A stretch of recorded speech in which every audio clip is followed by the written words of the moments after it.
Hadirin pemirsa dan pendengar, selamat datang dalam debat publik kedua pasangan calon bupati dan wakil Bupati Kerom tahun 2020 dengan tema mewujudkan sinergitas kebijakan pusat dan daerah untuk memperkokoh kebangsaan. Sambutlah moderator kita, Yakoba Wongsiwar MSI, pakar hukum dalam bidang ekonomi politik internasional, dosen pada program studi hubungan internasional Fakultas Ilmu Sosial dan Politik Universitas Cendrawasih, memiliki pengalaman sebagai moderator pada berbagai seminar dan juga debat politik di beberapa daerah pilkada, memiliki pengalaman dan penghargaan dalam melakukan kerjasama ekonomi secara kelembagaan dan individual dengan berbagai negara, diantaranya Amerika Serikat dan Afrika Sub-Sahara. Tata tertib debat publik kedua pasangan calon bupati dan wakil Bupati Kerom tahun 2020. Debat terbuka akan dipandu oleh moderator. Pasangan calon akan diberi waktu untuk berbicara.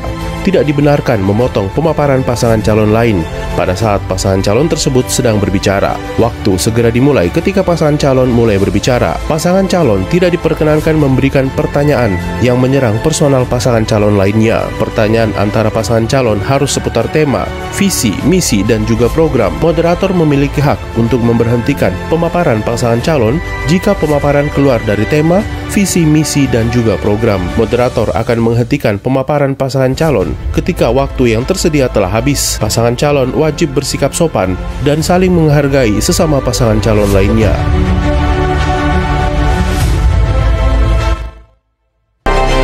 Panelis debat publik calon bupati dan wakil Bupati Kerom tahun 2020, Fritz Ramandai, Esos MH, pakar hukum spesifikasi hak asasi manusia, Kepala Komnas HAM Provinsi Papua dan Papua Barat, dan juga sebagai mediator dari berbagai kasus, konflik dan sengketa yang terjadi di Papua dan Papua Barat. Dr. Christina Sawen, SHMH, alumni program doktoral Universitas Airlangga Surabaya ini merupakan pakar hukum pidana dan kriminologi dari Universitas Cendrawasih, akademisi, dan pernah menjabat sebagai sekretaris bagian hukum pidana pada Fakultas Hukum Universitas Cendrawasih. Vince S. Yarangga, SE Diptel, aktivis lembaga swadaya masyarakat dalam kegiatan pemberdayaan masyarakat dan hak asasi manusia perempuan, Ketua Yayasan Konsultasi Pemberdayaan Independen Rakyat Papua, Koordinator Jaringan HAM Perempuan, dan pernah dipercayakan sebagai staf ahli pada Pokja Perempuan Majelis Rakyat Papua. Dr. Yusak Elisa Reba, SHMH, doktor di bidang hukum tata negara, akademisi pada Fakultas Hukum Universitas Cendrawasih, Ketua Bagian Hukum Tata Negara Fakultas Hukum Universitas Cendrawasih, tenaga ahli bidang hukum di Dewan Perwakilan Rakyat Provinsi Papua Barat, dan banyak terlibat sebagai panelis dan moderator pada pelaksanaan debat pasangan calon bupati dan wakil bupati di sejumlah tahapan pilkada di Provinsi Papua.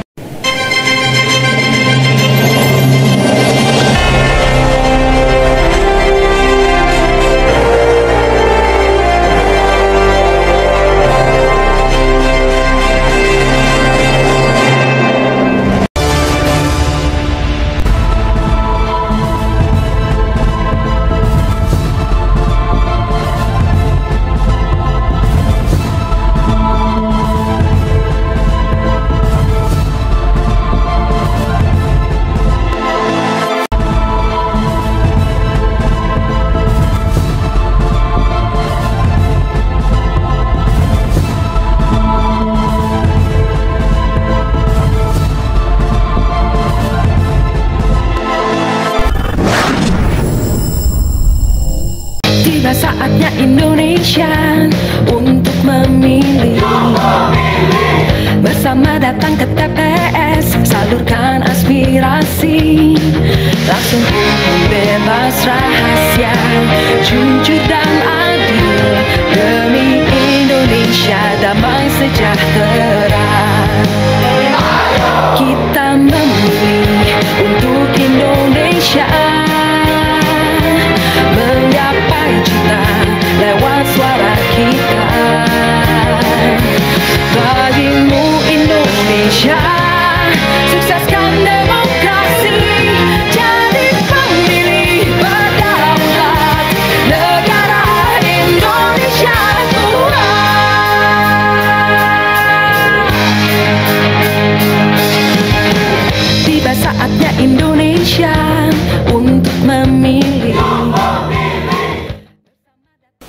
Pertama-tama patut kita panjatkan puji dan syukur kehadirat Tuhan Yang Maha Kuasa, karena atas berkat, lindungan serta penyertaannya kami masih diberikan kesempatan sampai dengan hari ini dalam pelaksanaan debat publik yang kedua. Semua itu karena penyertaan Tuhan dan kita patut bersyukur. Pada pelaksanaan debat kedua ini, saya sangat berharap kepada pasangan calon bupati dan wakil bupati, untuk ketiga pasangan calon, baik pasangan calon 1, 2, dan 3, untuk kiranya dapat memaparkan program serta beradu gagasan yang baik, sehingga dapat didengar oleh seluruh pendengar RRI maupun pemirsa TVRI pada sore nanti jam 17.00 akan disiarkan oleh TVRI Papua. Sehingga masyarakat betul-betul dapat mendengar visi misi program yang disampaikan oleh setiap pasangan calon. Dan masyarakat dapat menentukan pilihannya sebaik mungkin pada tanggal 9 Desember besok. Waktu pelaksanaan kampanye sudah berjalan terus. Waktu hitungan mundur pelaksanaan pilkada kami sekarang hari ini berada di 16 hari menuju hari pencoblosan. Saya berharap kepada pasangan calon, gunakanlah momen debat ini sebaik-baik mungkin, sehingga masyarakat dapat mendengarkan dan melihat di layar kaca TVRI sebentar sore, dan masyarakat akan menentukan pilihannya sebaik mungkin. Karena mereka akan menentukan pilihan mereka untuk membawa perubahan 5 tahun ke depan. Dan saya sangat berharap kepada para pasangan calon dan juga pendukung serta masyarakat sekalian, jadikanlah Pilkada Kerom ini sebagai rumah kita bersama, dan juga pelaksanaan Pilkada Kerom ini dapat dijadikan suatu pesta rakyat. Pesta rakyat itu dalam arti tidak ada konflik di antara sesama pendukung, tetapi bagaimana kita bergandeng tangan untuk pelaksanaan pesta demokrasi ini dapat baik dan menjaga persatuan, sehingga tidak terjadi hal-hal yang kita tidak inginkan. Saya mengucapkan banyak terima kasih kepada panelis beserta rekan-rekan staf ahli yang sudah bekerja keras sehingga dapat memberikan sumbangsi pemikiran untuk kabupaten kita, yaitu Kabupaten Kerom. Dan dari hasil yang telah digodok oleh panelis akan disampaikan dan disampaikan oleh moderator pada saat debat sebentar. Dan saya mengucapkan banyak terima kasih kepada seluruh media cetak, media elektronik yang telah menyampaikan siaran atau debat publik ini bagi seluruh warga Kabupaten Kerom. Dan juga kepada semua pihak yang telah membantu prosesnya debat ini sampai dengan berlangsung pada pagi menjelang siang hari ini. Atas perhatian kita semua, saya mengucapkan banyak terima kasih. Shalom, selamat berdebat, salam sejahtera untuk kita semua. Untuk membangun. Ingat, 9 Desember, coblos nomor 1. Kita berikan aplaus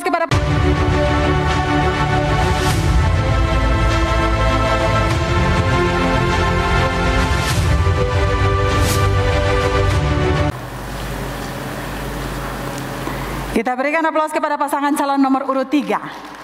Dan inilah ketiga pasangan calon. Yang terhormat Forkompimda, Ketua KPU, Bawaslu, beserta komisioner, serta panelis. Yang kami hormati, kami cintai, kami banggakan seluruh masyarakat Kabupaten Kerom, dari alang-alang raya sampai dengan Towe Hitam, para pendengar dan pemirsa dimanapun Anda berada. Assalamualaikum warahmatullahi wabarakatuh. Shalom, salam sejahtera untuk kita semua. Om Swastiastu, Namo Buddhaya, salam kebajikan. Merupakan suatu inovasi, ide-ide, gagasan-gagasan rencana program prioritas jangka pendek guna menyelesaikan pelaksanaan pembangunan daerah kabupaten RPJMD, jangka menengah menyelesaikan pelaksanaan pembangunan daerah provinsi RPJMP, serta jangka panjang menyelesaikan pelaksanaan pembangunan nasional RPJMN, dirangkum dalam satu visi meneguhkan jati diri dan kemandirian Kerom dalam bingkai keberagaman sebagai beranda terdepan negara kesatuan Republik Indonesia. Prioritas pembangunan daerah dalam jangka menengah daerah periode 2020-2024 bersama Marco Malen Mama. Kesatu, prioritas revitalisasi struktur perangkat daerah dan manajemen pemerintahan daerah. Prioritas pengembangan sumber daya manusia berbasis agama, adat, dan budaya.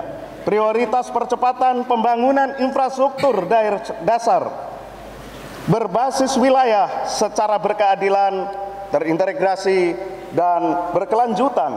Keempat, prioritas percepatan pembangunan wilayah terpencil, terisolasi, dan terluar berbasis masyarakat dan kearifan lokal. Kelima, prioritas penguatan pelayanan dasar dan kesejahteraan sosial melalui pengembangan kesejahteraan daerah serta partisipasi masyarakat.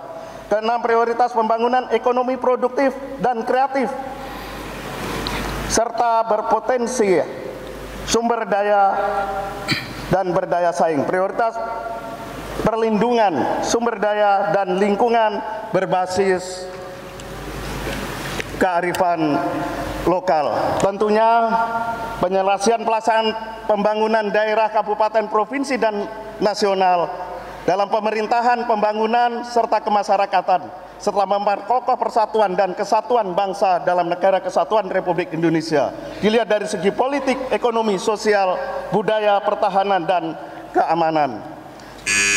Baik, terima kasih, waktunya telah habis.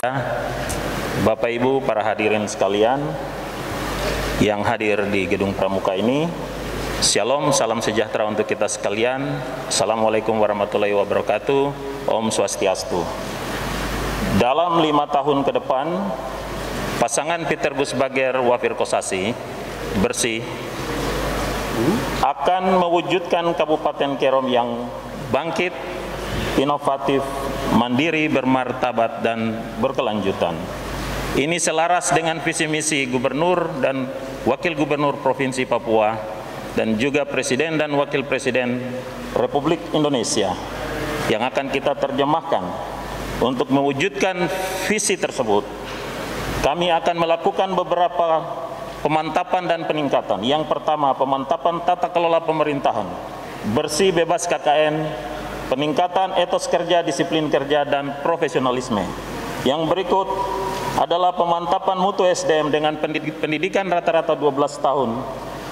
Yang berikut adalah program unggulan 100 doktor bagi anak Kerom. Mendirikan bidang kesehatan, yaitu mendirikan Badan Layanan Umum Daerah Rumah Sakit Waingga Kabupaten Kerom, termasuk adalah membangun unit transfusi darah dan juga untuk tindakan kuratif bagi pasien COVID-19. Yang berikut adalah pemantapan sistem hukum adat dan demokrasi. Semua organ demokrasi harus mempromosikan, menerapkan kesepahaman prinsip-prinsip di Kabupaten Kerom, menghindari kekerasan, pelanggaran HAM, kemudian penyelesaian konflik di masyarakat dengan mengedepankan kearifan lokal, selain hukum positif. Yang berikut adalah peningkatan moda transportasi dan infrastruktur dasar, yaitu jalan dan jembatan di seluruh Kabupaten Kerom dari Towe sampai dengan Skanto, air bersih, dan lain-lain. Memantapkan inovasi dan daya saing di bidang pertanian dengan mekanisasi, mendirikan Universitas Cendrawasih Fakultas Teknik Pertanian di Kabupaten Kerom untuk peningkatan SDM. Yang berikut adalah percepatan pembangunan berbasis potensi unggulan. Yang terakhir adalah pembangunan kawasan khusus perbatasan. Di Kabupaten Kerom ada 300 km daerah batas kita dan 5 checkpoint. Ini akan menjadi sentuhan khusus bagi Kabupaten Kerom ke depan. Yang terakhir adalah pembangunan berkelanjutan dengan prinsip ramah lingkungan. Kita akan menyeimbangkan pembangunan ekonomi, sosial, dan lingkungan, serta potensi budaya untuk meningkatkan kesejahteraan masyarakat Kerom dari distrik Skamto sampai dengan Towe untuk kesejahteraan, perubahan, dan masa depan Kabupaten Kerom. Baik, terima kasih, waktunya telah habis. Kita berikan aplaus kepada pasangan calon nomor...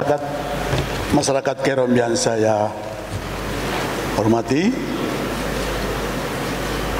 salam damai sejahtera. Assalamualaikum warahmatullahi wabarakatuh. Visi kami adalah bersama Wali Susilo kita membangun masa depan Kerom yang gemilang dengan misi yang sekaligus juga akan menjadi penjabaran dalam program dan kegiatan. Yang pertama adalah memperbaiki dan memperluas jaringan jalan dan jembatan yang menghubungkan antara kampung, distrik, dan kabupaten. Yang kedua adalah menyederhanakan birokrasi dengan pola kaya fungsi dan miskin struktur dalam rangka meningkatkan efisiensi dan efektivitas dalam pelayanan, khususnya kita melakukan juga debirokratisasi dalam peraturan yang menghambat akses pelayanan kepada masyarakat dan investasi. Yang ketiga, meningkatkan kinerja ASN khususnya di sektor pendidikan dan kesehatan dengan memperbaiki insentif secara proporsional berdasarkan tingkat kesulitan dan penugasan dalam pelayanan. Yang keempat, meningkatkan pertumbuhan sektor ekonomi berskala lokal dan regional berbasis pada subsektor pertanian dalam arti luas, kehutanan dan perkebunan, serta membangun industri pengolahan berskala regional dalam rangka meningkatkan PDRB Kabupaten Kerom. 5. Pemberdayaan masyarakat melalui pola partisipatif dengan pendekatan makrosektoral dan mikrospasial. Yang keenam, pemantapan wawasan kebangsaan berbasis 4 pilar kebangsaan, yaitu Pancasila sebagai ideologi bangsa, Undang-Undang Dasar sebagai konstitusi kita, sumber konstitusi kita, NKRI, Bhinneka Tunggal Ika sebagai alat pemersatu bangsa, dan NKRI sebagai negara yang merdeka dan berdaulat dari Sabang sampai Merauke. Demikian visi dan misi kita berdua. Baik, yaitu penajaman visi dan misi dan pendalaman materi debat. Penajaman visi dan misi serta pendalaman materi ini dipresentasikan dalam bentuk pertanyaan dari para panelis yang akan dijawab oleh masing-masing pasangan calon. Pada bagian pertama dalam segmen kedua ini, saya akan membacakan pertanyaan yang berbeda kepada masing-masing pasangan calon yang telah dirumuskan oleh para panelis berdasarkan visi dan misi dari masing-masing pasangan calon. Saya akan memberikan kesempatan yang pertama kepada pasangan calon nomor urut 2 untuk menjawabnya terlebih dahulu. Saya membacakan pertanyaannya. Wilayah Kabupaten Kerom, khususnya distrik-distrik yang berada pada wilayah perbatasan Indonesia dan Papua New Guinea, dihuni oleh penduduk asli yakni masyarakat adat Kerom yang juga memiliki hubungan kekerabatan dengan sebagian rakyat di wilayah Papua New Guinea. Batas wilayah Kabupaten Kerom sebagai batas wilayah negara Indonesia dengan PNG merupakan kawasan yang sering terjadi kriminal dan perbatasan dalam pencegahan dan penanggulangan kejahatan serta percepatan pembangunan daerah pada wilayah perbatasan yang sinergis dengan kebijakan pusat. Waktu untuk menjawab adalah 2 menit. Mohon maaf, timernya.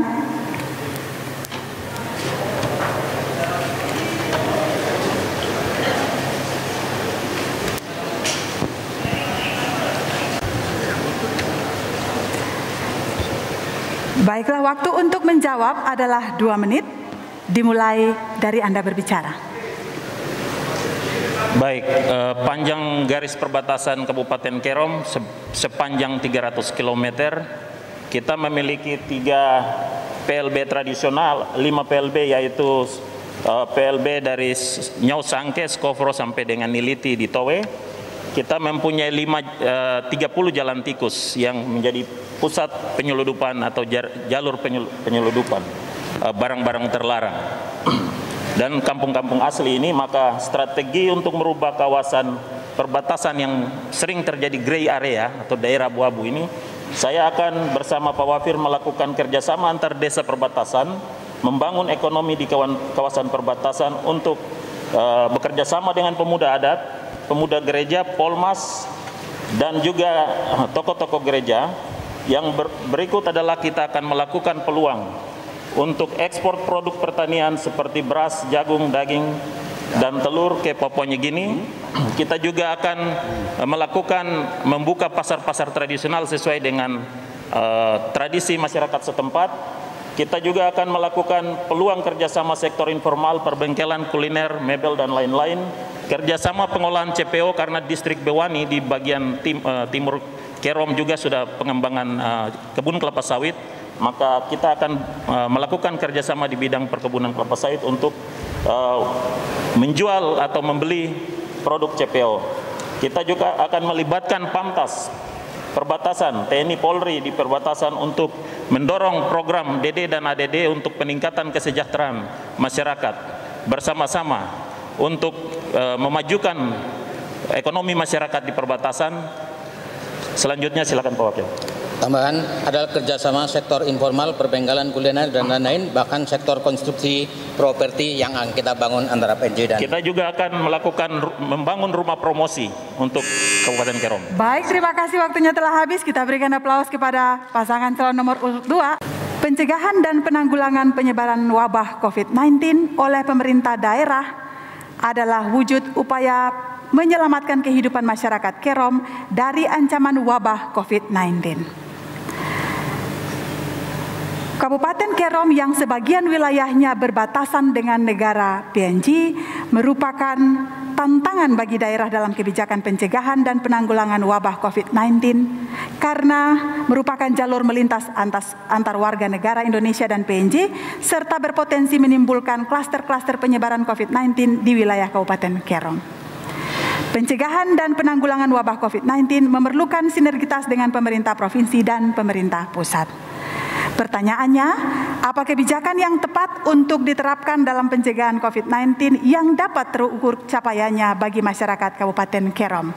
Waktu untuk menjawab bagi pasangan calon nomor urut 1 adalah 2 menit, dimulai dari Anda berbicara. Ya, penanganan COVID atau virus disease 19 COVID-19 khususnya di daerah karena pemerintah Kabupaten Kerom sebagai beranda terdepan mukanya Indonesia.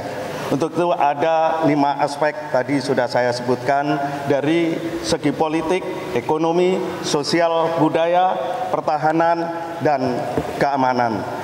Untuk kebijakan dan strategi ini bahwa kita ada yang namanya BLM, GBC, antar luar negeri khususnya di Kabupaten Kerom harus disiapkan untuk penanganan COVID-19, yaitu dari penyiapan protokol kesehatan sampai dengan sosialisasi, identifikasi, tracing, tracking, sosial, physical distancing, karantina, serta penguatan dari jaring pengaman sosial. Daerah perbatasan adalah merupakan strategis dalam pengembangan atau pengamanan. Dari segi penanganan COVID-19, memang dari saudara-saudara kita Papua Nugini ini ada beberapa yang sudah terkonfirmasi ada di Indonesia. Ini tentunya juga kita lakukan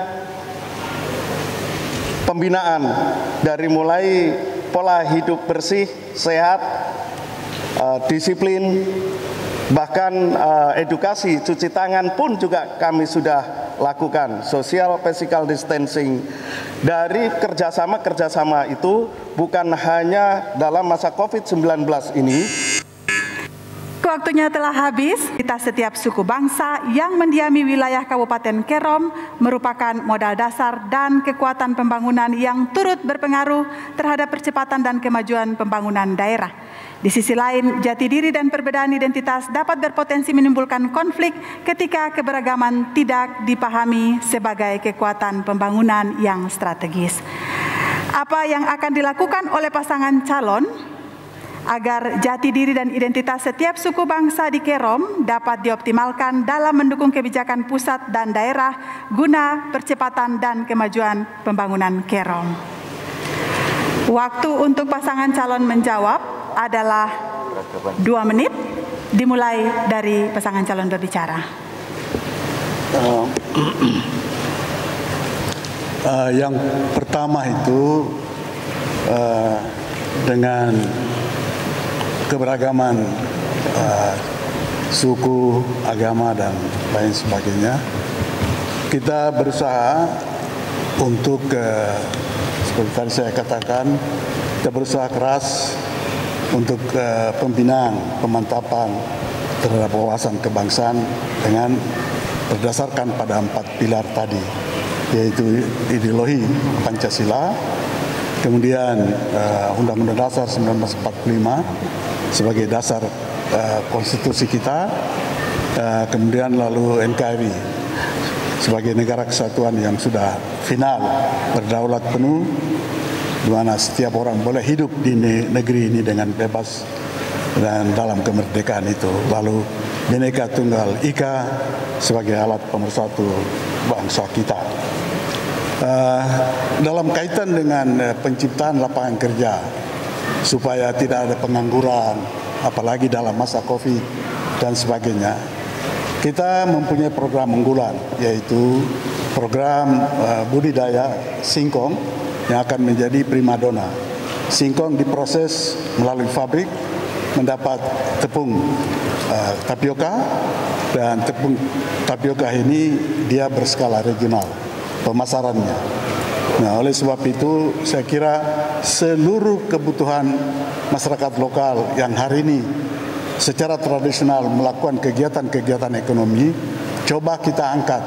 Bukan hanya regional yang tidak mampu menjawab PDRB kita, maka dengan skala besar menyerapkan industri pengolahan itu, menyerap banyak tenaga kerja, memperluas kesempatan kerja dan mengurangi pengangguran, sehingga akan meningkatkan pendapatan dan PRB. Baik, terima kasih, waktunya telah habis. Kita masyarakat, kampung, dan kualitas hidup manusia serta penanggulangan kemiskinan dalam bentuk kebijakan dana desa.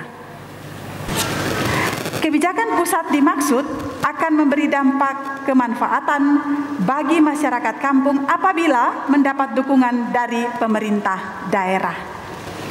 Pertanyaannya, apa kiat-kiat yang akan dilakukan oleh pasangan calon bupati dan wakil bupati agar kebijakan peningkatan kualitas hidup masyarakat kampung melalui kebijakan dana desa oleh pemerintah pusat menampakkan hasil yang nyata dan terukur? Cukup jelas pertanyaannya? Baik. Saya berikan kesempatan yang pertama kepada pasangan calon nomor urut 3 untuk menjawab. Waktunya adalah 2 menit. Waktunya adalah 2 menit, dimulai dari Anda berbicara.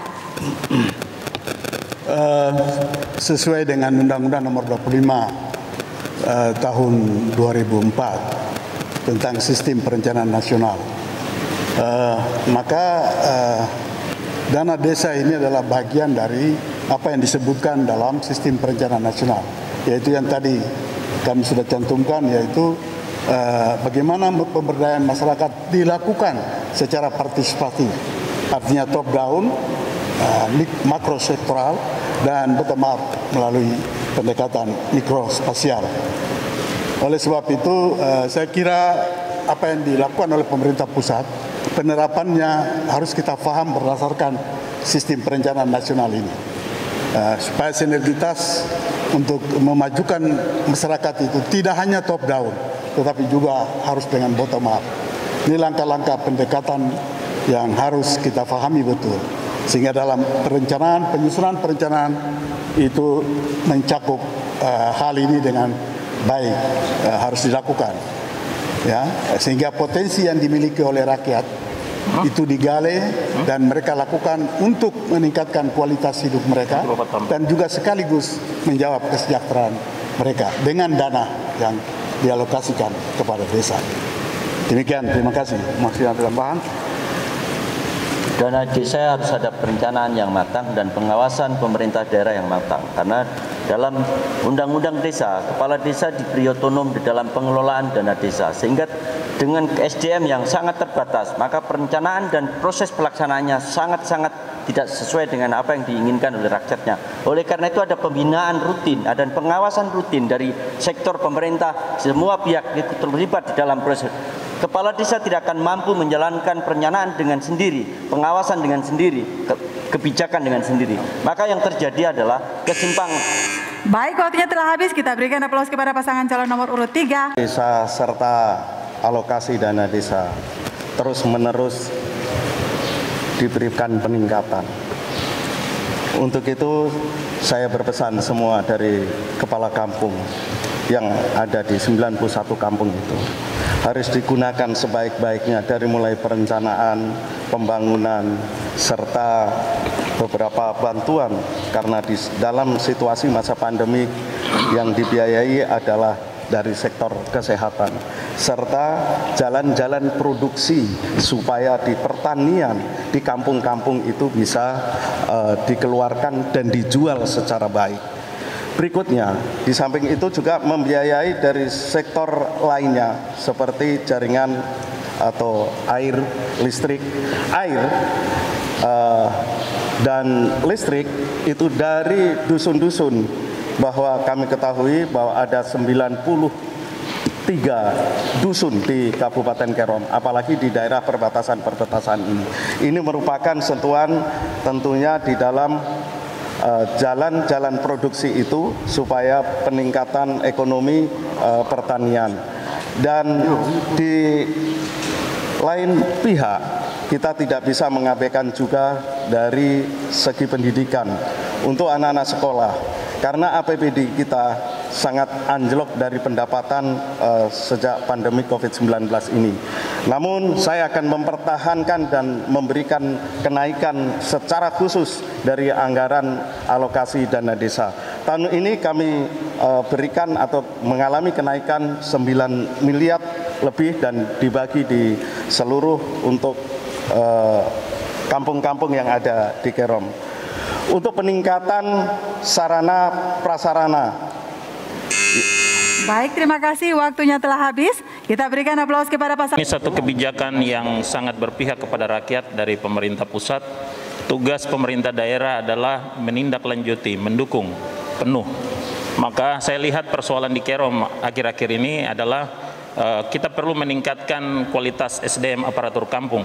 Lewat training, lewat pelatihan dan lain-lain perlu kita tingkatkan karena itulah tugas pemerintah daerah sebagai pembina dan pengawas program-program dari pusat. Yang berikut kita lihat bagaimana komitmen pemerintah Kabupaten Kerom untuk tidak terlalu berbelit-belit dalam prosedur pencairan dana, harus membantu pemerintah kampung. Selama ini Pemda Kerom terlalu berbelit-belit sehingga kepala kampung dikorbankan. Banyak sekali itu kepala kampung terlilit utang. Ini harus ada suatu langkah strategis untuk pembinaan sehingga tidak boleh lagi ada utang-utang yang rentenir dan lain-lain membuat hari ini sebagian besar kampung di Kerom terlilit utang. Ini masalah serius di Kabupaten Kerom. Yang berikut, program-program harus lebih produktif, bukan program konsumtif. Jadi masyarakat harus lebih kita dorong program padat karya. Kemudian ekonomi sesuai dengan potensi unggulan kampung itu sendiri. Misalnya kampung-kampung asli ada hutan di situ, kita galang itu bagaimana community logging.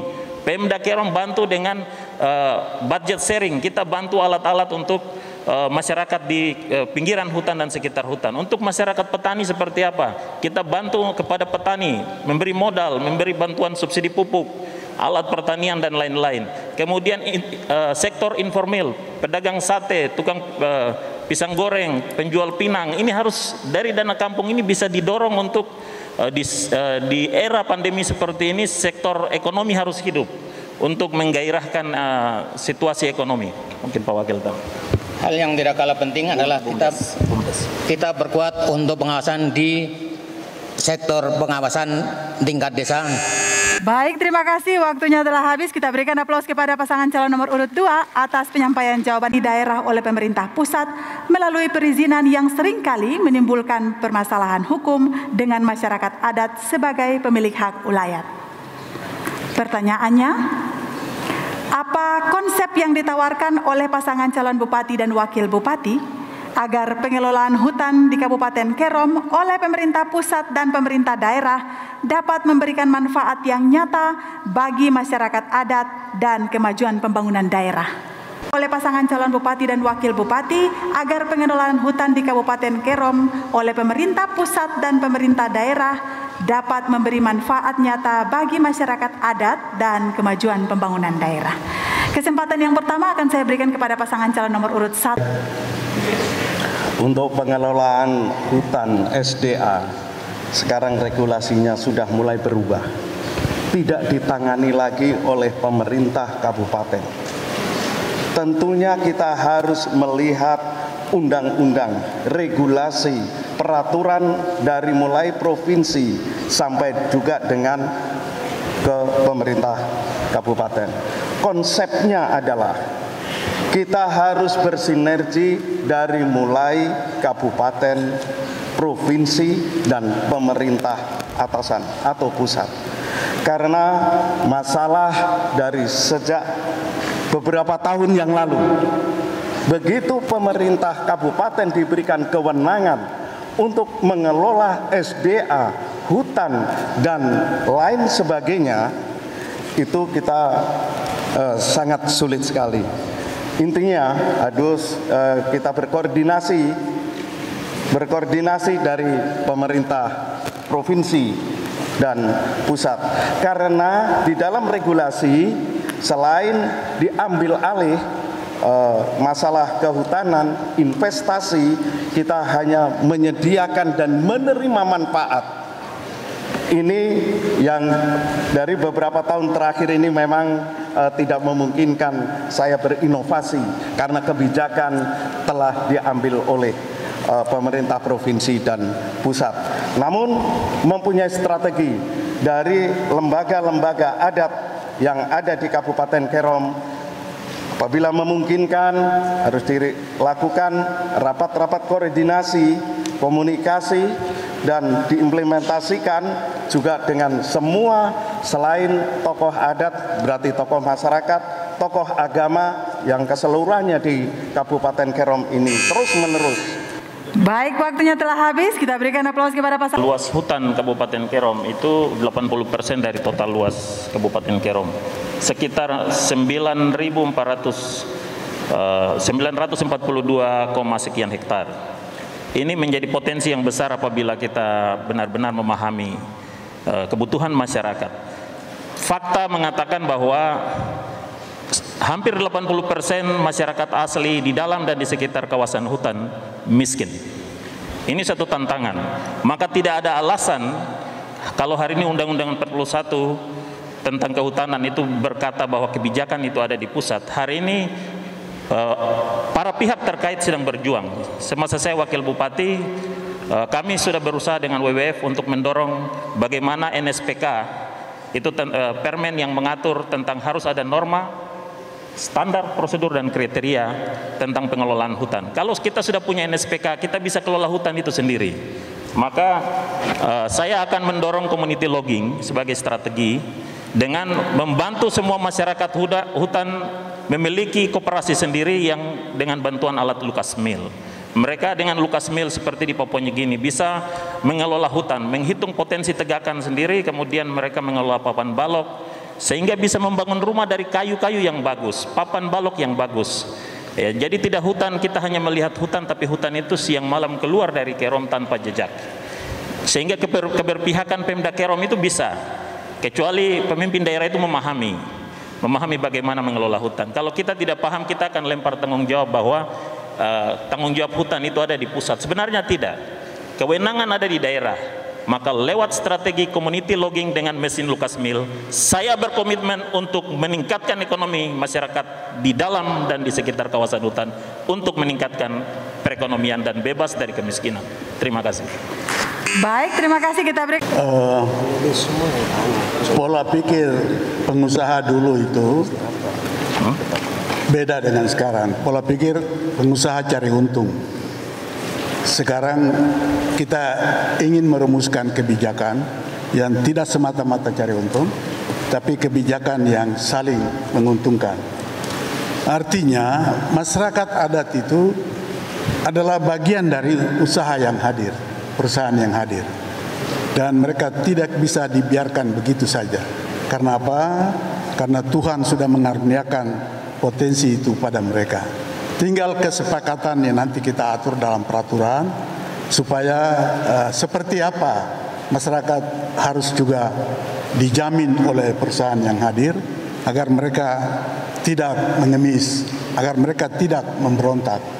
Ini hal-hal yang pasti akan kita lakukan, tapi dengan kajian yang mendalam bagaimana harus kita melindungi kepentingan rakyat adat, masyarakat adat, dan kepentingan pengusaha dan pemerintah. Kalau ini solusinya kita lakukan, maka kita akan berjenjang kewenangan dalam pengaturan usaha ini, baik ke tingkat provinsi dan ke tingkat pusat, itu akan berjalan sesuai mekanisme ini. Ini yang perlu kita tegakkan secara baik agar supaya masyarakat adat kita tidak tercecer memungut-mungut hasil itu secara tidak benar.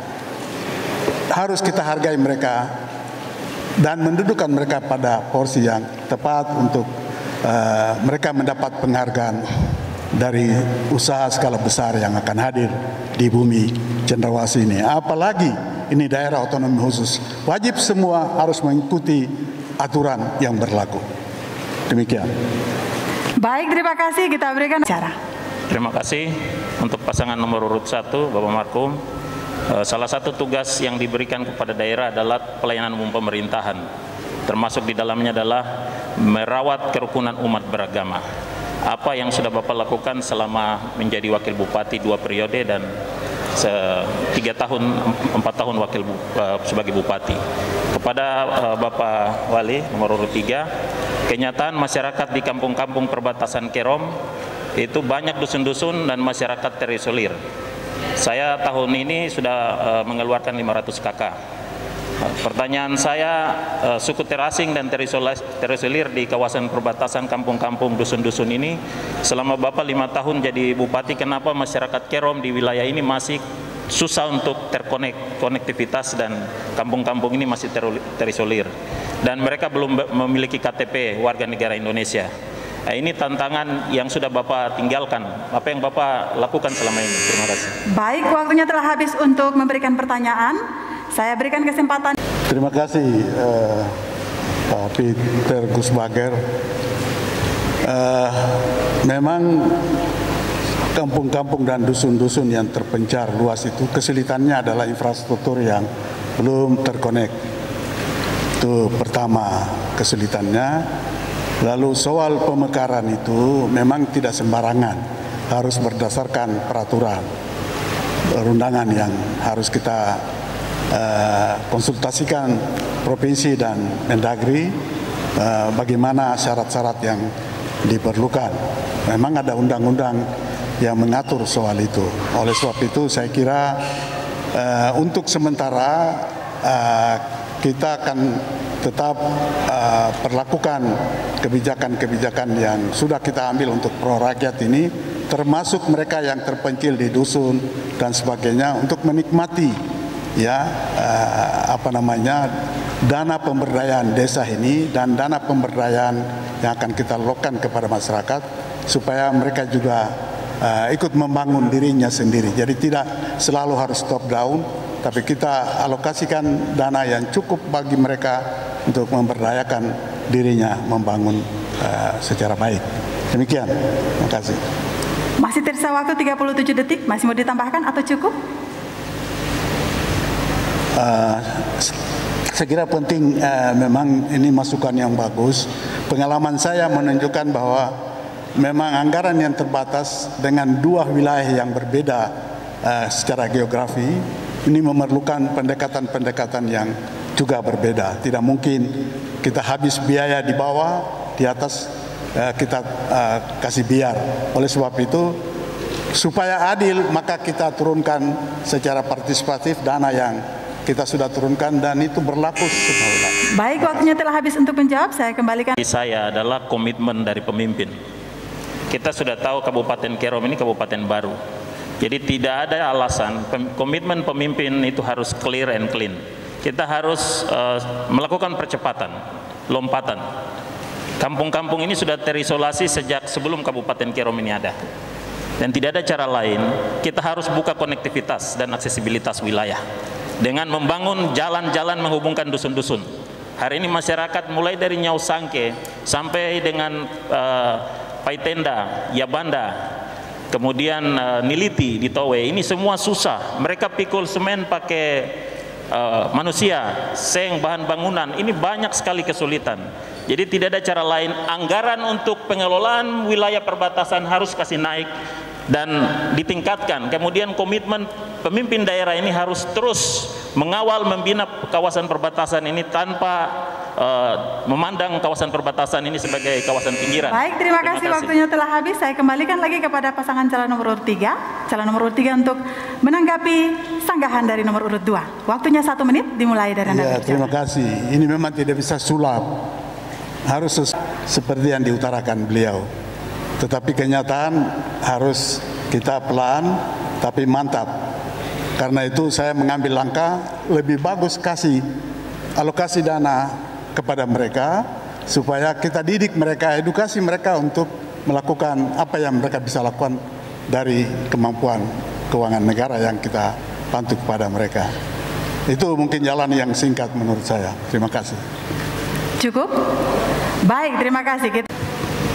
Ya, untuk masalah ormas dan kelembagaan, khususnya di bidang keagamaan, berulang kali ini tidak semudah membalik telapak tangan, langsung hari ini dikerjakan dan besok langsung direalisasikan. Jadi kita harus melihat profesional serta proporsional sesuai tugas, fungsi, dan pokok. Dari beberapa tahun yang lalu saya sudah menginformasikan, perbaiki dulu dari sistem manajemennya dulu. Baru kita bisa mengambil langkah-langkah yang strategis, cara penanganan bagaimana ormas-ormas ini yang ada di Kabupaten Kerom, supaya tidak terjadi miskomunikasi. Sekarang ini kan hanya mendengarkan katanya. Ini karena tidak berdasarkan dengan fakta yang sebenarnya, tidak berdasarkan dan dilandasi dengan peraturan perundang-undangan yang berlaku. Intinya bahwa selama ini kita bangun terus sesuai dengan profesional serta proporsional dari semua kebijakan-kebijakan yang ada di pemerintah daerah. Demikian yang bisa saya sampaikan. Terima kasih. Cukup jawabannya? Nomor 23 tahun 2014. Kemudian peraturan menteri bersama Menteri Dalam Negeri dan Menteri Agama nomor 8 dan 9 tahun 2006. Clear. Persoalan urusan kerukunan beragama itu urusan wajib. Ketentraman, ketertiban umum di masyarakat. Mengapa 1 tahun sudah SK FKUB Kerom Bapak sebagai Bupati tidak tanda tangan? Sejak 18 Desember, saya sebagai Ketua Dewan Penasehat dan seluruh tokoh lintas agama mengeluh sudah 1 tahun SK FKUB Kerom tidak ditandatangan, dan mereka hari ini bekerja dengan susah payah menjaga kerukunan di Kabupaten Kerom tanpa dukungan Bupati Kerom. Terima kasih. Silakan. Ya. Baik, saya kembalikan kepada pasangan. Untuk FKUB itu dari mana? Harus dari provinsi. FKUB provinsi yang memberikan SK, bukan pemerintah daerah sebagai bupati untuk menandatangani. Harus bupati. Seperti ormas-ormas lain, apabila pemerintah atasan, ya itu regulasinya dari atasan. Kami hanya mengakomodir dari beberapa ormas-ormas di Kabupaten Kerom ini. Sebagai contoh, ada yang sudah mempunyai regulasi dari semua legalnya aturan ini. Itu kalau yang dari provinsi, kewenangannya provinsi diberikan ke pemerintah kabupaten, itu sahnya suatu regulasi atau ormas dan baik, waktunya telah habis untuk provinsi dan pusat itu mengacu kepada Undang-Undang Nomor 25 Tahun 2004, PP Nomor 8 Tahun 2008 dan Permendagri Nomor 18 Tahun 2010. Pertanyaan saya, di Permendagri dan di undang-undang itu disebutkan bahwa pemberdayaan masyarakat itu wajib dilakukan ya dalam rangka meningkatkan kualitas sumber daya manusia kita di bawah dan juga mengikut sertakan mereka dalam pembangunan yang kita lakukan. Pertanyaan saya, sampai sejauh mana ini dilakukan? Makna dari statement ini atau tulisan ini menyangkut pemberdayaan itu, apa yang saudara lakukan? Terima kasih. Baik, tentunya sinkronisasi dari peraturan pusat, provinsi, dan kabupaten.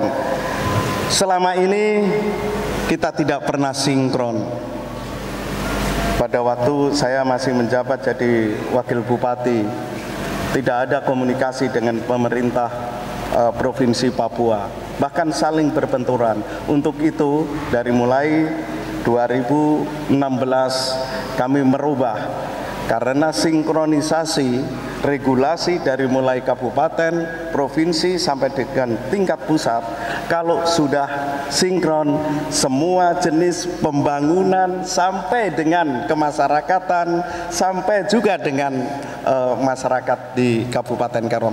Pembangunan semua sektor dari mulai pendidikan, kesehatan, infrastruktur, peningkatan ekonomi dan lain sebagainya, termasuk itu tadi untuk penanganan sumber daya alam serta dari mulai tokoh-tokoh atau lembaga-lembaga adat yang ada di Kabupaten Kerom ini. Demikian, Pak. Baik, jawabannya sudah cukup?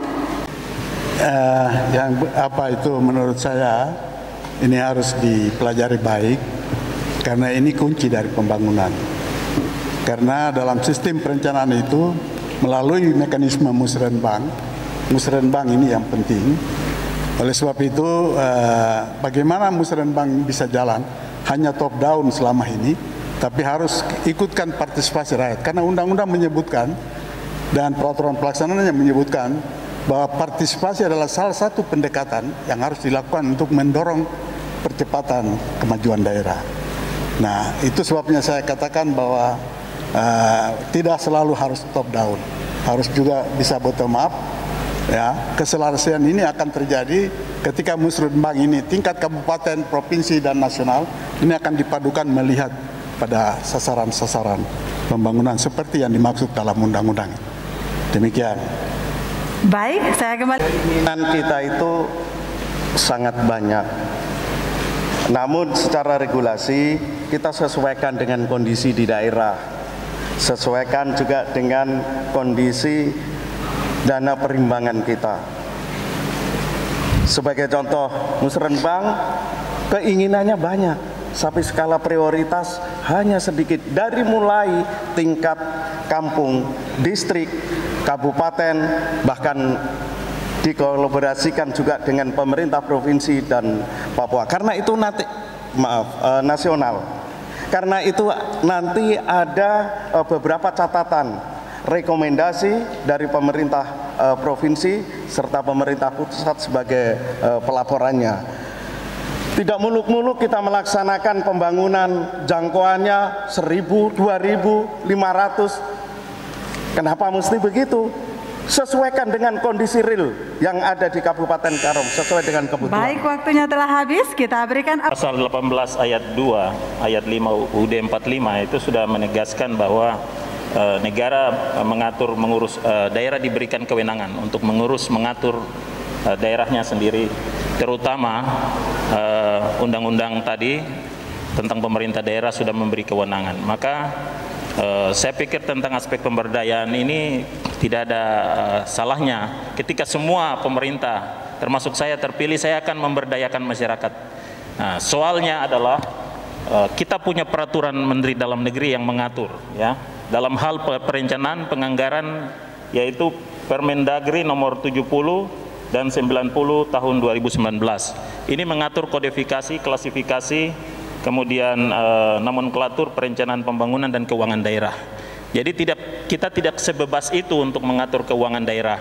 Sudah ada nomenklatur kodifikasi, klasifikasi dari pemerintah pusat untuk membina mengawasi setiap pengelolaan keuangan daerah. Sehingga aspek pemberdayaan, apapun program yang kita lakukan untuk meningkatkan kemandirian masyarakat, itu tetap harus mengacu pada arahan pemerintah pusat sesuai dengan Permendagri nomor 7 dan Permendagri nomor 9 yang sudah ditetapkan. Karena hari ini tidak bisa kita melakukan, semua sudah transparan, tidak ada bisa kita sembunyikan lagi sistem pemerintahan hari ini.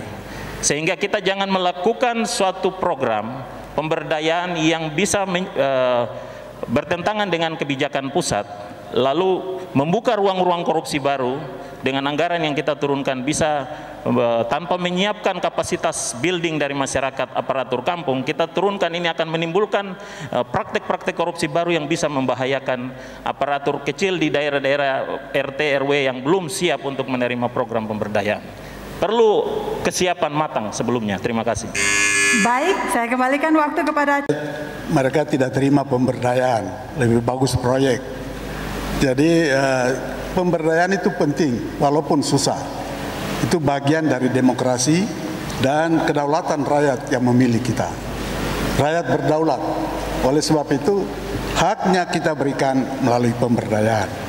Dan itu diproses melalui mekanisme rakorbank, sehingga dalam rakorbank itu nanti kita akan diskusikan.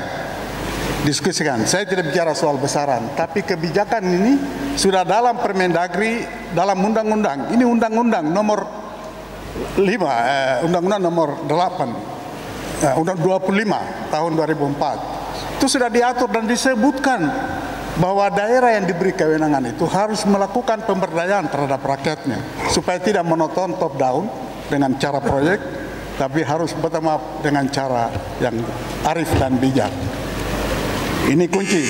Baik, saya kembalikan kepada calon nomor urut 2 untuk Kerom hari ini tingkat pendidikan kepala kampung RT RW itu yang harus kita tinjau ulang. Perlu database yang lengkap tentang kemampuan mereka menggunakan uang negara yang besar. Ini yang maksud saya. Kalau tidak, kita akan menciptakan satu keadaan masalah di tengah-tengah masyarakat tanpa menyiapkan kondisi itu. Ini yang menjadi perhatian, bahwa semua program bisa saja didesain, tapi dalam waktu yang sama apakah kita sudah menyiapkan SDM aparatur kampung. Karena ini masalah hari ini di Kerom, banyak aparatur kampung bermasalah. Ini saya harus katakan di tempat yang terhormat ini. Banyak sekali utang-utang yang mengikat kepala kampung di seluruh Kerom, termasuk utang barang maupun uang di tengah masyarakat, karena kita tidak siapkan capacity building bagi aparatur kampung sebelum mereka menggunakan anggaran yang besar. Ini harus menjadi pekerjaan rumah kita. Baik, terima kasih. Kita berikan aplaus atas perdebatan dari pasangan. Sesuai dengan tema kita, yaitu memperkokoh persatuan dan kesatuan bangsa dalam negara kesatuan Republik Indonesia. Dari awal saya sudah katakan bahwa 4 aspek dari segi politik, ekonomi, sosial, budaya, serta pertahanan dan keamanan. Untuk paslon nomor 2, politik kita di daerah perbatasan. Dari segi politik, bahwa Pancasila sebagai ideologi negara.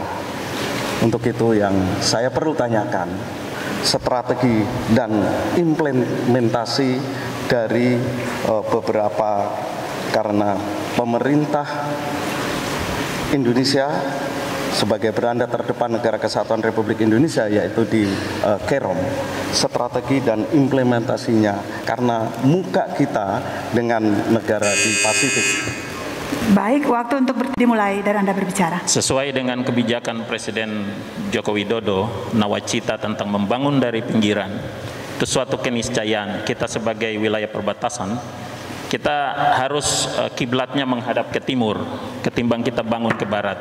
Kenapa? Fakta hari ini kita bicara nasionalisme. Nasionalisme Indonesia yang paling penting adalah nasionalisme kesejahteraan dan kemanusiaan. Untuk meningkatkan nasionalisme di perbatasan Kabupaten Kerom, aspek kesejahteraan duluan harus kita angkat. Caranya dengan peningkatan ekonomi. Saya sejak menjadi Ketua KNPI, saya tanggal 1 Mei 2016 membentangkan bendera merah putih terbesar, raksasa, di Kampung Skofro. Hari ini Skofro terbuka karena KNPI Kerom tahun 2016 membentangkan bendera merah putih raksasa. Dan itu sejarah pertama di Kabupaten Kerom. Kampung paling luar kita bentang merah putih terbesar, dan waktu itu Peter Gusbagar sebagai Ketua KNPI. Dan pada tahun kemarin kita membentangkan merah putih terpanjang di lapangan Swakarsa pada saat Hari Sumpah Pemuda. Sebagai Ketua KNPI, saya melakukan itu. Mengapa saya katakan? Saya kadang berpesan kepada masyarakat asli di perbatasan. Masyarakat asli perbatasan hanya bisa berlindung di bawah merah putih. Merah putih akan memberi perlindungan, memberikan kepastian hidup. Maka itu terus semangat itu kita wartakan. Kabar gembira itu kita wartakan supaya masyarakat tidak takut. Mereka tidak dicap sebagai separatis, tapi mereka bagian dari utuh dari bangsa dan negara Kesatuan Republik Indonesia. Mereka adalah penjaga tapal batas. Maka saya berkomitmen sejak saya terpilih nanti, masyarakat perbatasan saya akan bangun jalan menghubungkan semua kampung perbatasan sehingga memutus rantai jalan tikus dan semua hal-hal yang buruk supaya NKRI harga mati di perbatasan Kerom. Terima kasih. Baik, terima kasih atas jawabannya. Saya kembalikan kepada calon nomor urut 1. Kabupaten Kerom termasuk daerah 3T. Kita harus komit dan konsisten. Jangan main lain, latihan lain. Itu sudah merupakan bukti nyata selama beberapa bulan terakhir ini. Kami sudah lihat, untuk dari segi politik, dari segi pembangunan, dibarengi juga dari 7 serta perbatasan, yaitu patok, itu yang harus kita jaga. Pembangunan masalah infrastruktur jalan sudah saya lakukan dari sejak 2018. Luas jalan kita penghubung kabupaten itu panjangnya 1.706, dan itu penambahan di titik-titik sentral untuk di daerah perbatasan. Dari segi infrastruktur, dari segi perumahan, fokus saya untuk peningkatan, bahkan tahun ini 600 rumah lebih di daerah perbatasan saya bangun. Baik, waktunya telah habis. Saya 4-5 tahun terakhir, 3 tahun terakhir ini belum konsisten untuk melihat masyarakat perbatasan. Banyak sekali yang belum ber-KTP Indonesia, padahal itu suku-suku asli Kabupaten Kerom. Saya keluarkan 111 KK, hampir 500 jiwa dari dusun Waina dan Waila di distrik Yafi. Tahun ini bersama dengan beberapa anggota DPR, kita terus hari ini mendorong mereka harus memiliki KTP sebagai warga negara Indonesia.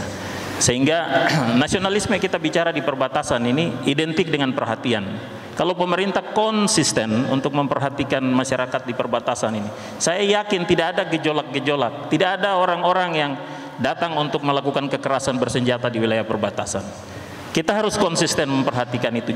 Jalan sepanjang perbatasan rusak berat dan masyarakat mengeluh sampai hari ini. Ini membuat masyarakat kecewa dengan pemerintahan. Kita harus buktikan hadir, negara hadir, baru masyarakat. baik, waktu untuk menanggapi telah habis. Saya ulangi kah Bapak? Ya, saya ulangi pertanyaannya. Baik. Ya, tadi kalau untuk Silakan. paslon, Waktunya tidak terlalu banyak, silakan mulai pertanyaannya.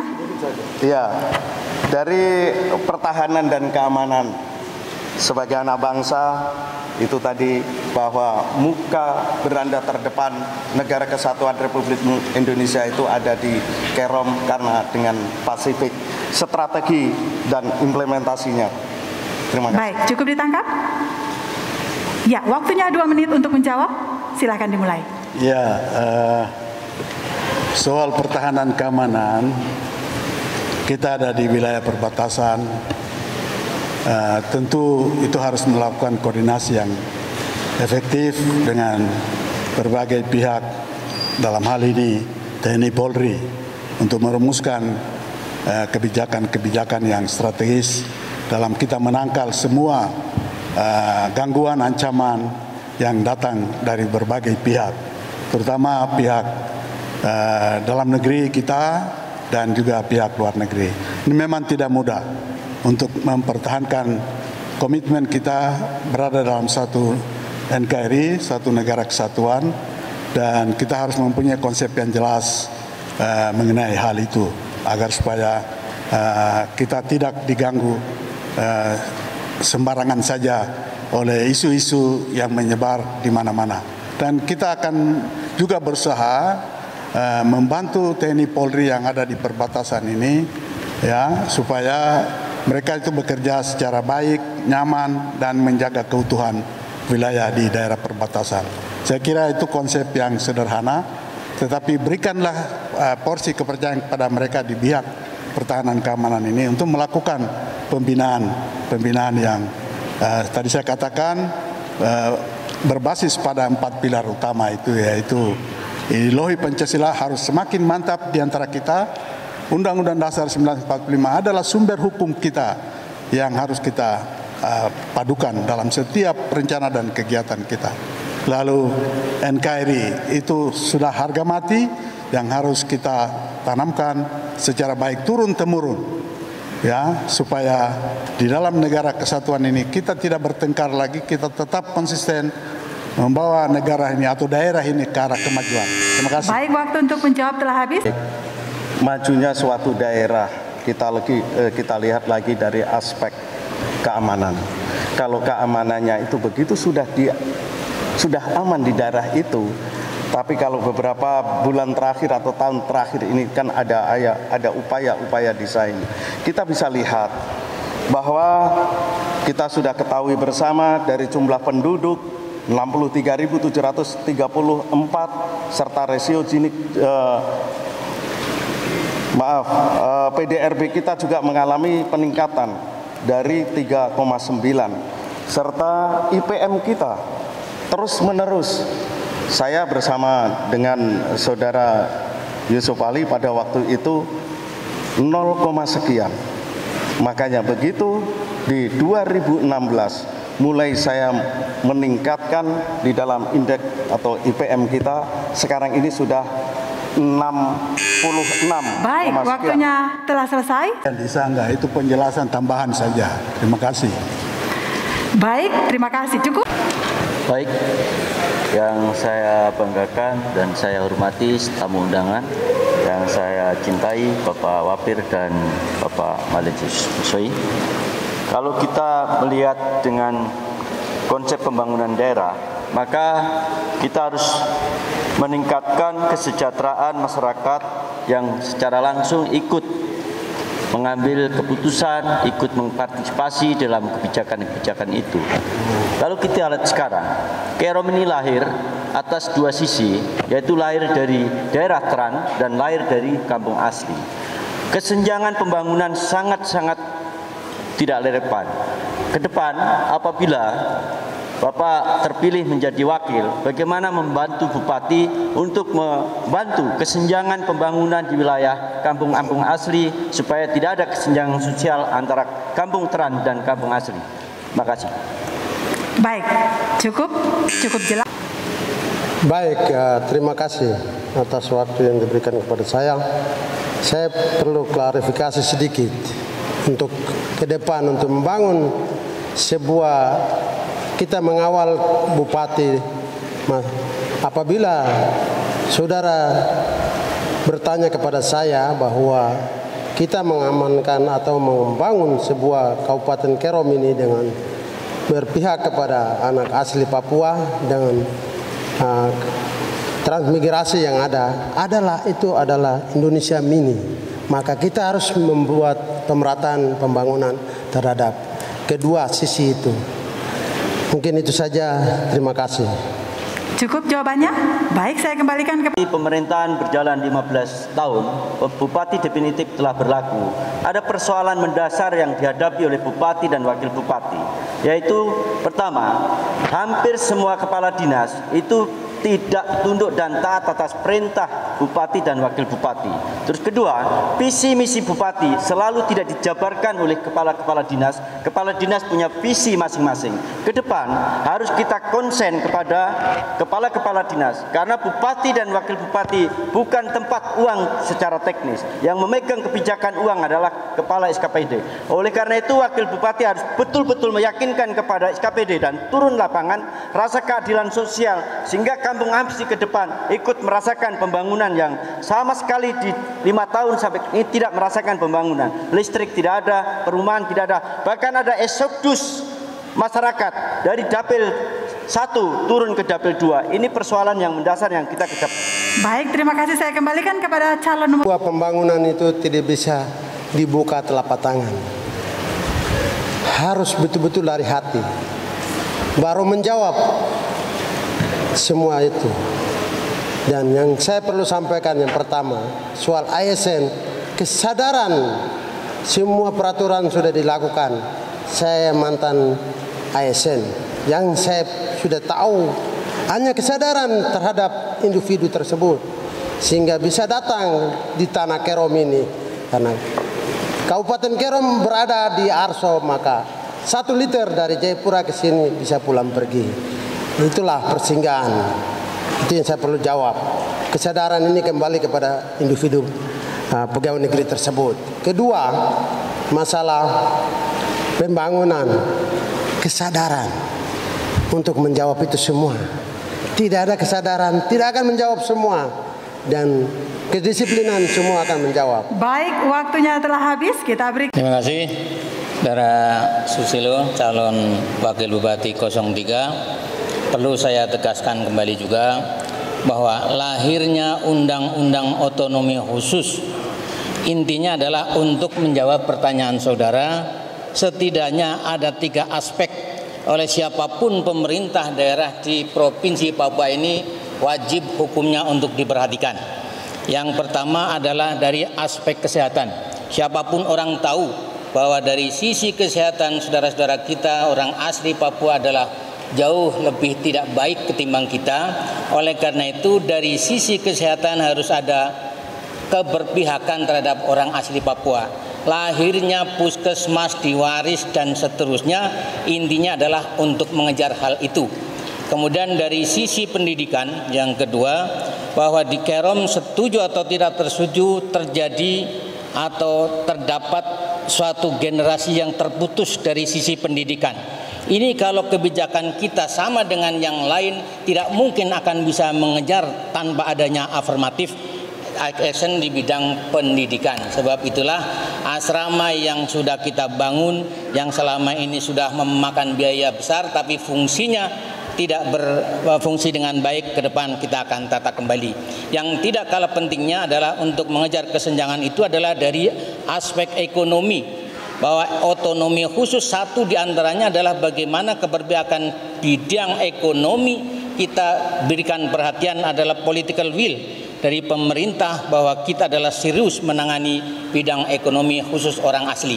Kita prihatin, kita sangat prihatin bahwa yang semestinya diperuntukkan bagi orang asli Papua, semua peruntukan kaitannya dengan kebijakan ekonomi ternyata tidak berjalan sebagaimana yang kita harapkan. Baik, waktunya telah habis. Saya kembalikan kepada.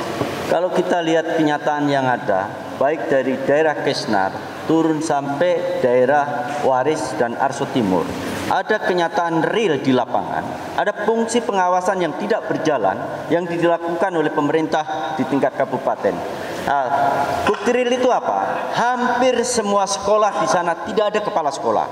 Yang pertama. Yang kedua, hampir kepala desa semua tidak ada di tempat. Yang berikutnya, hanya 1 distrik di Kabupaten Kerom itu yang berjalan, yaitu Manem. Semua tutup dan rumput tinggi. Ini menandakan bahwa fungsi kontrol pemerintah di tingkat atas tidak berjalan. Tidak ada hukuman secara permanen terhadap mereka. Dan ini tanggung jawab kita besar. Ke depan, saya apabila dipercaya, saya akan usulkan kepada Bupati, apabila kepala distrik tidak bertempat 3 bulan lamanya, segera diganti dan dimutasikan ke jabatan yang lebih rendah supaya mereka ada trauma ke depan. Kepala sekolah. Baik, terima kasih. Saya kembalikan kepada calon wakil. Saudara Susilo, secara teknis barangkali itu teknis ke dalam ya. Tapi apapun bentuknya yang perlu kita garis bawahi, kita semua adalah korban sistem. Sistem ini yang selama ini tidak berpihak kepada mereka, inilah yang kali pertama digelontorkan sudah menjadikan mereka menjadi raja-raja kecil. Yang kepala dinas menjadi raja kepala dinas, yang kepala desa menjadi raja kepala desa. Inilah yang membuat ini karena sistem yang tidak berjalan sebagaimana yang kita harapkan. Ke depan kita buat regulasi dan sistem yang jelas, bahwa diperkuat dengan tenaga dari PNS untuk mengontrol atau membantu mengawasi yang kita tempatkan di tingkat distrik, membantu mengawasi sekaligus pendampingan terhadap keuangan otonomi khusus kepada mereka sekaligus untuk dapat kita bimbing bersama-sama, sehingga yang dimaksud dengan untuk kesejahteraan tadi adalah bisa sebagaimana yang kita harapkan untuk kita selaraskan bersama-sama. Baik, waktunya telah habis, kita berikan aplaus. Mas Dua, apa yang nanti kamu udah buat di negeriku? Silakan dimulai pertanyaannya. Oke, baik, pertanyaan pertama. Mas nomor urut 2 calon wakil. Saya mau tanya, wawasan Nusantara itu di daerah perbatasan itu bisa apa yang akan saudara lakukan sehingga cermin di depan masyarakat daerah perbatasan? Diulangi pertanyaannya. Oke, saya ulangi pertanyaan. Ya. Mas, nanti di daerah perbatasan, Mas bisa lakukan wawasan Nusantara yang terbaik bagaimana, sehingga orang perbatasan mengetahui soal daerah perbatasan itu. Baik, satu pertanyaan saja. Ya, satu pertanyaan terhadap Mas ini, nomor 3. Waktu untuk bertanya telah habis. Aduh. Mohon maaf. Pertama, saya perlu sampaikan bahwa yang saya mau sampaikan masalah wawasan kebangsaan. Saya punya masyarakat di perbatasan ini, Mas Dua ini, nomor 2 dari calon nomor 2 sebagai wakil. Bagaimana untuk mengembangkan, untuk menetrasi orang perbatasan untuk mengetahui daerah wawasan kebangsaan di daerah perbatasan ini. Waktu saya kembalikan. Baik. Apakah pertanyaan yang sama juga berlaku kepada calon wakil bupati nomor 3? Kepada nomor 2. Nomor 3? Nomor 3. Ya. Yang saya perlu tanya, Mas, kalau setelah Mas jadi wakil bupati, nanti Mas apa yang Mas mau kerjakan di daerah Kerom ini tentang yang Mas? Silakan dilanjutkan pertanyaannya, silakan. Silakan. Ya, apa yang mau dilakukan? Apa yang mau dilakukan? Yang saya dengar sedikit itu 200 juta per kampanye per RT itu. Silakan. 200 juta. Baik, saya secara undang-undang wakil bupati punya tugas fungsi yang jelas, yaitu membantu bupati dari proses pemerintahan, dari proses kebijakannya secara real.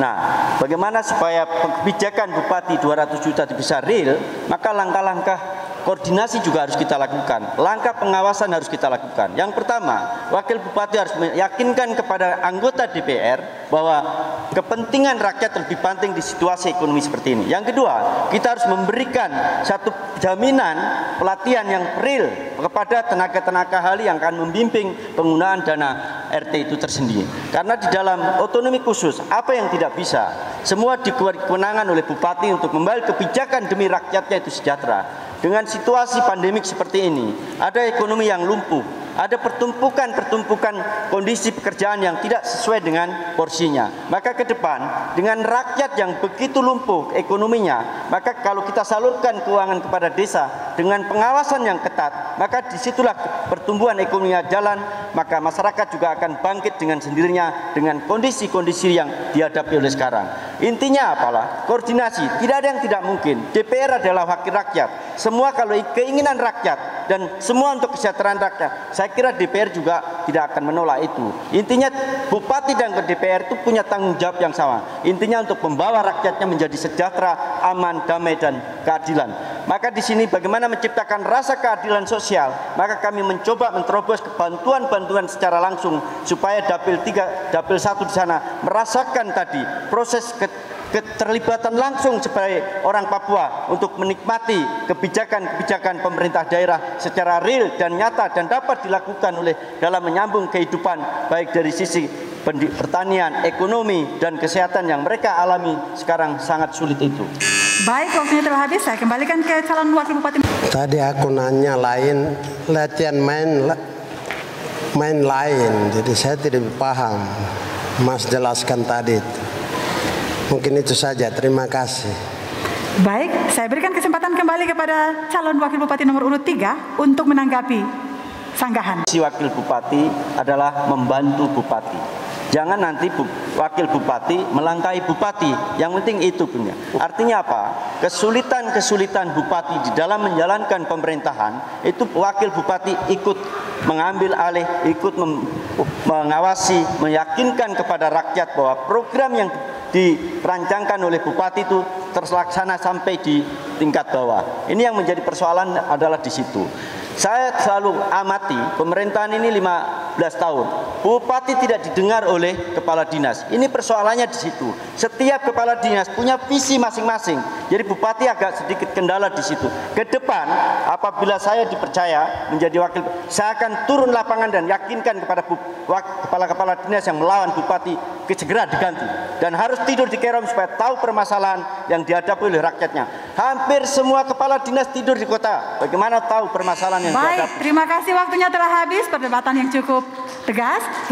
Saudara Malensius, saya panggilnya Mas Bro, ya, biar gaul gitu. Wawasan kebangsaan itu lahir dari sanubari yang dalam, bukan kayak oknum pilkada sehingga maju tak gentar membela yang bayar, tidak. Tapi adalah muncul dari hati yang paling dalam, dan itu penanganannya harus komprehensif. You know?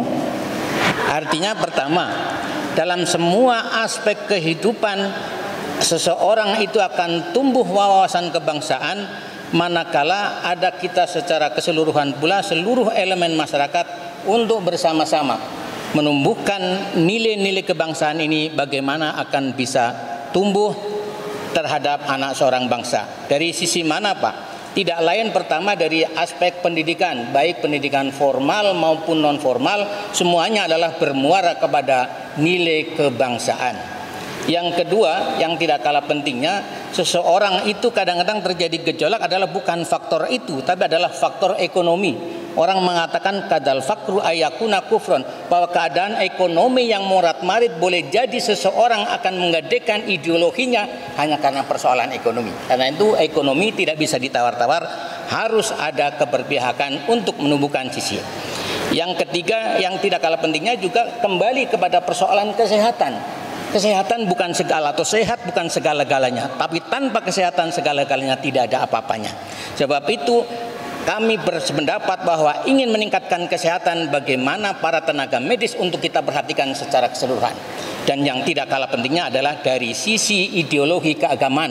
Apapun agamanya mengajarkan kepada kita, cinta tanah air adalah bagian dari keimanan kita yang perlu kita tumbuh kemudian kepada seluruh elemen keagamaan. Baik, waktu menjawab telah selesai. Saya kembali. Bro. Ya, Mas menjelaskan ada sedikit baiknya, ada sedikit yang pas dengan saya. Tapi yang saya mau sampaikan kepada Mas sebagai senior, pernah jadi wakil bupati Kerom. Mic-nya didekatkan, dekat pada mic-nya. Sekarang beliau maju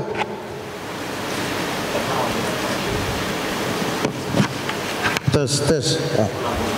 Oke. Pernah jadi wakil bupati Kerom, terus sekarang Mas maju lagi, calon wakil lagi.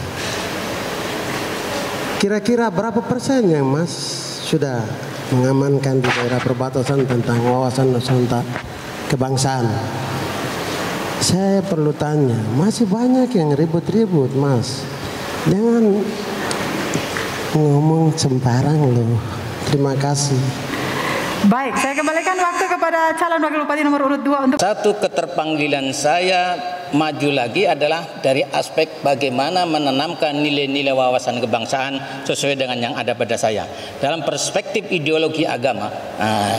Karena itu program kami sekali lagi menguatkan dari sisi-sisi keagamaan seluruh tempat ibadah baik gereja, masjid dan pura atau yang lainnya. Mengajukan proposal atau tidak mengajukan proposal sudah menjadi komitmen kami akan berikan sentuhan setiap tahun kepada mereka.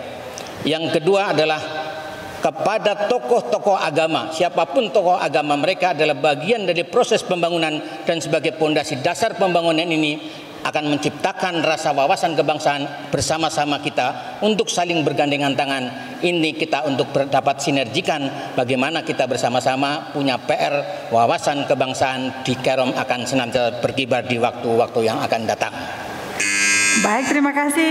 Baik. Terima kasih, Saudara Malensius. Pertanyaan saya selaku wakil bupati lah, kalau nanti Tuhan memberikan amanat. Amin. Bahwa salah satu fungsi kita adalah sebagai komando pengawasan. Setiap periode tertentu BPK telah memberikan hasil pengawasan. Apa yang saudara lakukan dalam konteks kaitannya dengan komando pengawasan ini? Ada hasil dari BPK, ada TL, orang mengatakan tindak lanjut. Apa yang akan saudara lakukan?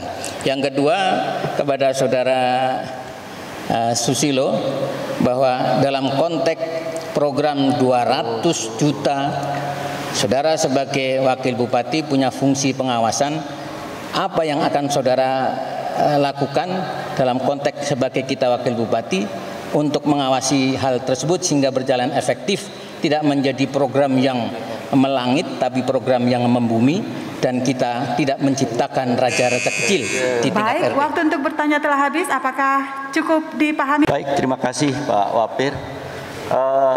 Mungkin saya pertama kali mau jadi wakil bupati, tetapi paling tidak saya dekat dengan 3 wakil bupati selama kabupaten itu berdiri, termasuk Pak Wapir sendiri. Artinya apa? Saya sudah bisa belajar dari sisi psikologis fungsi pengawasan yang benar dan fungsi pengawasan yang salah. Dari kedekatan saya dengan Pak Markum, dengan Pak Wapir, selama 3 periode dengan Pak Peter, saya cukup dekat. Saya tahu persis kesalahan-kesalahan secara fatal yang dilakukan oleh fungsi pengawasan dan kesalahan-kesalahan fatal yang dilakukan oleh kepala dinas. Ini saya selalu sarankan dulu kepada para pemimpin saya. Ada ego sektoral antara bupati dan wakil bupati. Di sini juga salah satu kendala pengambil kebijakan untuk memberhentikan kepala-kepala dinas yang nakal. Dan akhirnya apa? Korbannya adalah kebijakan bupati selalu ditipu oleh kebijakan kepala dinas itu sendiri. Oleh karena itu ke depan, saya akan membuat satu pengawasan yang betul-betul membuat satu perjanjian kepada bupati bahwa kalau memang tidak sesuai dengan apa yang diinginkan bupati, ganti. Karena seperti itu. Kedua, harus minta dukungan penuh kepada fungsi pengawasan DPR. Banyak sekali pengawasan DPR yang dikembalikan kepada bupati itu juga tidak ditindaklanjuti oleh bupati. Ini persoalan-persoalan mendasar yang selama 15 tahun ini saya awasi, saya amati. Saya selama ini bukan diam di tempat sebagai kepala kampung atau sebagainya. Saya betul-betul masuk di dalam fungsi kebijakan baik bupati dan wakil bupati. Ini permasalahan mendasar yang ke depan harus sama-sama kontinu kita sama-sama. Ada garis koordinasi yang tidak berjalan. Memang tidak mudah untuk menyatukan sektoral dinas, tetapi tidak mudah. Tapi fungsi tugas wakil bupati harus berani memanggil, mengkoordinasikan fungsi-fungsi yang menanggung jawab sehingga cairnya uang itu bisa jalan. Contoh. Baik, waktunya telah habis. Pasangan calon wakil bupati nomor urut 3. Kalau saya perhatikan saudara Susilo itu mendekati malaikat nih kayaknya. Artinya semuanya terbang sana, terbang sini dalam waktu yang bersamaan, tidak ada masalah. Padahal kita punya instrumen, kita punya institusi yang fungsinya adalah sama, apa itu adalah inspektorat. Inspektorat itu adalah berfungsi satu sebagai pengawasan secara internal dalam konteks pemerintah daerah, sekaligus adalah juga pembinaan. Pembinaan terhadap seluruh institusi kami maksudkan, seluruh KPAPD, untuk kita bersama-sama bahwa kita mempunyai fungsi adalah diantaranya pengawasan, jangan sampai terjadi kebocoran, jangan sampai terjadi penyelewengan, jangan sampai terjadi hal-hal yang kita harapkan sehingga tujuan sasaran dan program kita tepat sasaran sampai pada alamat yang kita harapkan. Kira-kira begitu. Baik, silakan menanggapi. Fungsi inspektorat berjalan dengan realnya. Tapi di era sekarang fungsi inspektorat tidak berjalan dengan realnya. Oleh karena itu, kita harus berani terobos ke depan. Artinya apa? Banyak sekali temuan-temuan dinas yang dari tahun ke tahun dengan jumlah yang sama tidak ada perbaikan. Artinya apa? Jadi wakil bupati harus meyakinkan kepada bupati kalau salah satu dinas di dalam SKPD di tahun awal temuannya itu 500 juta. Diperbaiki, tahun kedua menjadi 700 juta. Ini apa? Dibiarkan pelaku kepala dinas seperti ini. Oleh karena itu kita harus masuk. Kalau perlu ada terapi secara hukum. Kalau sudah dijelaskan 3 kali, 4 kali lewat inspektorat, lewat rapat PTGR, dipimpin oleh wakil bupati, tetap salah, langsung tarik kepada kepolisian supaya disidik, supaya ada temuan yang jelas. Ini baru akan terjadi proses. Baik sekali, waktunya telah habis. Baik, Bapak calon wakil bupati nomor 2, paslon nomor 2. Suaranya agak besar. Pertanyaannya ke nomor 2 kah? Ya. Oke, baik, terima kasih. Saya jawab ya. Untuk memberikan sanggahan.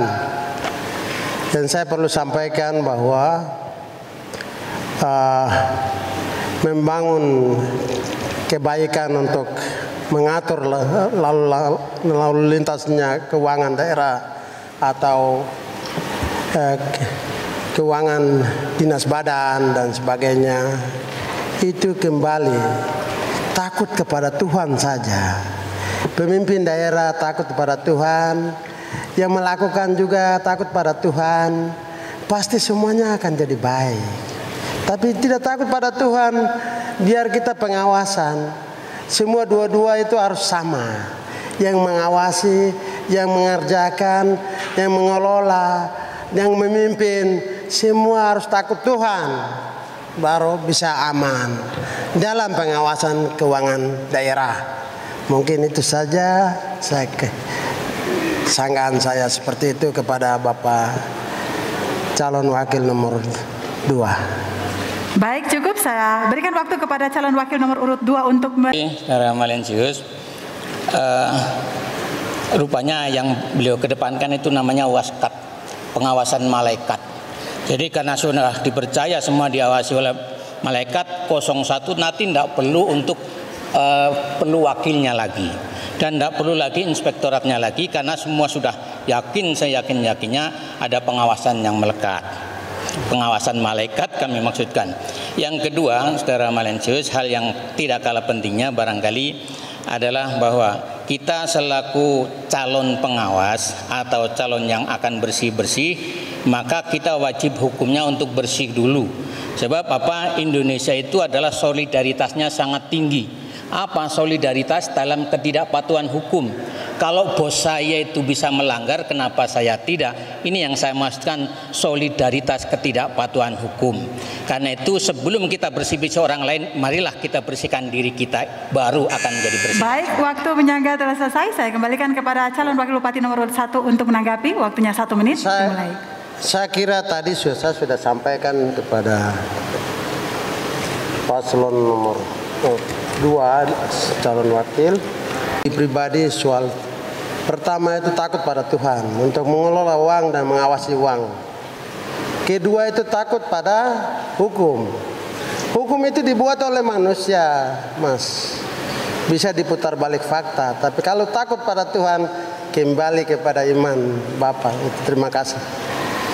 Cukup? Terima kasih. Baik, pemirsa dan pendengar, kita berada pada segmen yang kelima atau segmen yang terakhir, debat publik. Penyelesaian pelaksanaan pembangunan daerah, kabupaten, provinsi, nasional tentunya didasari dengan komitmen konsisten dilaksanakannya visi, misi, rencana, program prioritas pembangunan pemerintahan serta kemasyarakatan guna memperkokoh persatuan dan kesatuan bangsa dalam negara kesatuan Republik Indonesia dari segi aspek politik, ekonomi, sosial, budaya, pertahanan dan keamanan, penanganan, pencegahan dan pengendalian COVID-19. Positif pada hari ini 138, rawat 31, sembuh puji Tuhan 105, meninggal 2. Untuk penanganan kesehatan, penanganan dampak ekonomi, jaring pengaman sosial. Mari dari alang-alang raya sampai dengan Towe Hitam, kita bersama Marco Malen, Mama, sehati membangun negeri, meneguhkan jati diri dan kemandirian Kerom dalam bingkai kebersamaan sebagai beranda terdepan negara kesatuan Republik Indonesia. Sehati kita kuat, bersama kita tangguh. Maskerku melindungimu, maskermu melindungiku. Suaramu untuk aku, suaraku menang nomor 1. Tane Yisan Kevase bersatu, bersepakat untuk membangun.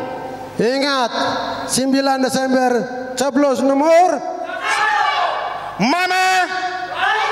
Mana?